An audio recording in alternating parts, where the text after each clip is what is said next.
አማራና ቅማንት የሚባል የለም አለ። ትግሬና አማራ የሚባል የለም። ትግሬና ኦሮሞ፣ አማራና ኦሮሞ የሚባል አለ የለም። ለምን ትፈራላችሁ? በሉ እንጂ።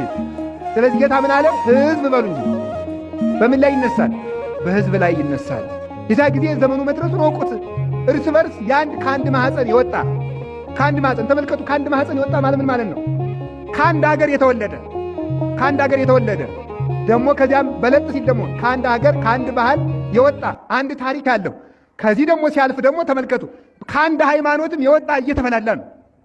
ተመልከቱ ሕዝብ በሕዝብ ላይ እየተበላ። አሁን በዚህ ምን ልንባል እንችላለን? እኛ አንዱ አንዱን ስለ እንጀራ እየበላ የሚኖር በአንዱ ጥቅም ላይ የአንዱ ኑሮ የሚመሰረት አንዱን ገሎ የራሱን ኑሮ የሚያቀና ሌላውን አጥፍቼ የኔን ዘር ከፍ አደርጋለሁ የሚል ይህ ምን ይባላል?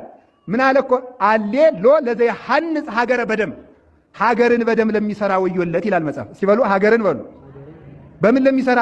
በደም ለሚሰራ። በደም ለሚሰራ ማለት ምን ማለት ነው? ሌላውን አጥፍቼ ሀገሪቱን እኔ ተረክቤያት እኖራለሁ ብሎ የራሱን ዘር ብቻ የሚያገን ሰው ወዮለት ነው የሚለው መጽሐፍ ማለት። ማናችንም ቢሆን እንዲህ አይነት ስግብግብ ካለን ወዮልን ነው የሚባለው። አንድ ፈላስፋ ነበረ።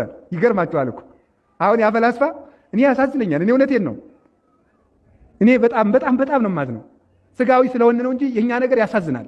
ዲያብሎስ እንዴት እያባላን እንደሆነ እጅግ በጣም ነው የሚያስደንቀው።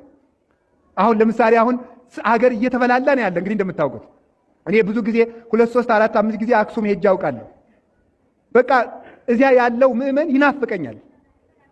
አንድ ትግራይ ውስጥ ካህናትን የሚያከብር ህዝብ ነው ያለ። ትዝ ይለኛል አንድ ጊዜ የህዳር ጽዮን ሄጄ አንድ ትልቅ እናት ጆሮአቸው ላይ ራሳቸው በሙሉ ወርቅ አለው። ጆሮአቸው ላይ ጣታቸው ላይ በሙሉ ወርቅ አለው። ትልቅ እናት ናቸው እና ዋዜማው ላይ ያገኘዋቸው። አይ ማማ የሚቆርብ ሰው እኮ ወርቅ እንደዚህ አያበዛም ስላቸው ወዲያ ውልቅ አደረጉት። በአስተርጓሚ ነው እንጂ ደግሞ አማርኛ አይሰሙም። ከገጠር የመጡ ናቸው። እግዚአብሔርን የሚፈራ ህዝብ ነበር ያለው። አዲያ ግን ዲያብሎስ የምንበላላበትን ሐሳብ እየፈጠረ አባልቶ ሊጨርሰን ነው። እግዚአብሔር ይሄንን ዲያብሎስ ሰብሮ የምንዋሃድበትን ጊዜ ያምጣልን። እርስ በርሳችን የምንተዛዘንበትን ጊዜ።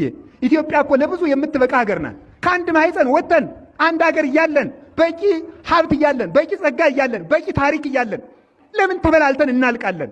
እንደዚህ አይነቱ ነገር ሲመጣ ዘመኑ መቃረቡ የዘመን መፈጸሚያ ከመሆን ይሰውረን እግዚአብሔር። በእውነቱ ከሰው በላይ የሚወደው ነገር አለ?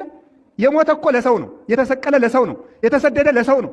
ሰውን ጠልቶ ገንዘብን መውደድ፣ ሰውን ጠልቶ ምን ሊባል ይችላል? የምታየውን ሰው ሳትወድ እግዚአብሔር የታይተው ተወደዋለህ የሚለው መጽሐፍ።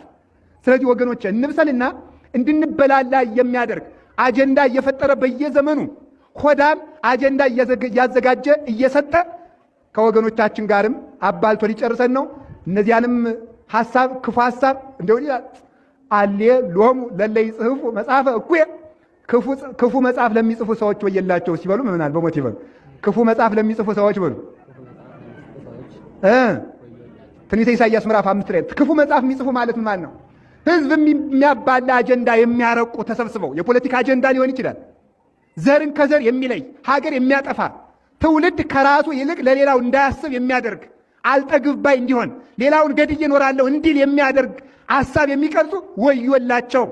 ግን እግዚአብሔር የእነዚህን ሰዎች ምክር መሻሩ አይቀርም። ጠቢብ ውእቱ ዘያረስዕ ምክረ መካርያን፣ የመካሪዎችን ጥበብ የሚያስረሳ እግዚአብሔር ነው። አሁንም እግዚአብሔር ይሻርልን። መንግስት በመንግስት ላይ ይነሳል። እስኪ በሉ መንግስት በምን ላይ ይነሳል? ይሄን ማብራራት ይጠበቅብኛል። እንዳው አሁን ሰሞኑን በዓለም ላይ ብዙ ጦርነት አለ አይደል? ለምሳሌ ማንና ማን ነው አሁን ጦርነት ያለ? ሩሲያና ማን? ዩክሬን አሉ። ከዛ ሩሲያን የሚደግፉ ሰዎች አሉ፣ ዩክሬንን የሚደግፉ ሰዎች አሉ አይደለም? ይሄው መንግስት በመንግስት ላይ ይነሳል። ተመልከቱ። መንግስተ ሮም በመንግስተ ይሁዳ ማለት ነው። ለጊዜው መንግስት ከመንግስት ይጣላል፣ ሁሉም በራሱ ይፋጃል። በዚያ ጊዜ ዘመኑ መድረሱን እወቁ።